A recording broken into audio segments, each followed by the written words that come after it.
Kamusta mga balibulista?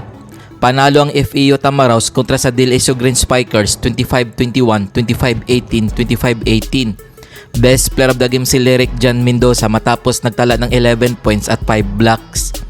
Pinataob naman ng Inyo Bulldogs ang Ateneo Blue Eagles 27-25, 16-25, 21-25, 27-25, 15-11.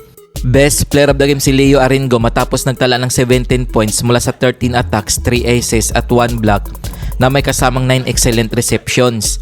Para naman sa Women's Division, wagi naman ang UST Growling Tigresses kontra sa 6 Billy Blazers 25-16, 19-25, 14-25, 25-22, 15-12. Best player of the game si Angeline Poyos matapos humakot ng 22 points mula sa 18 attacks, 3 blocks at 1 ace.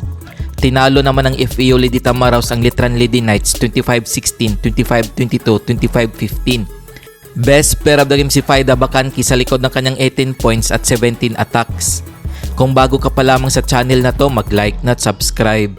Heto ang team standings ng Men's Division as of August 25, 2024.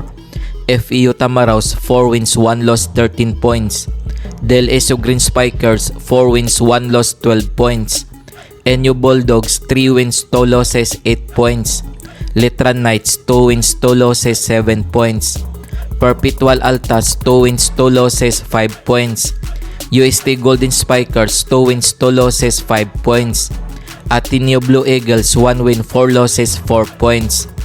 AAC Generals 0 win, 4 losses, 0 point. Kung umabot ka dito sa video na to, mag-like na at subscribe. Heto naman ang team standing sa Women's Division as of August 25, 2024. UST Golden Tigresses 4 wins, 0 loss, 11 points. FEU Lady Tamaraws 3 wins, 2 losses, 10 points. UP Lady Maroons 3 wins, 2 losses, 9 points. CSB Lady Blazers 2 wins, 3 losses, 7 points. UE Lady Warriors 1 win, 2 losses, 3 points. Letran Lady Knights 1 win, 2 losses, 2 points.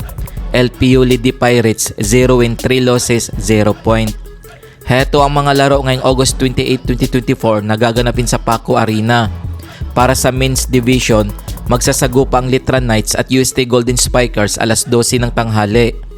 Magtutuos naman ang Perpetual Altas at EAC Generals alas 2 ng hapon. Para naman sa Women's Division, magharap ang LPU Lady Pirates at ULED Warriors alas 5 ng hapon. Kung nagustuhan mo ang video na to, mag-like na at subscribe.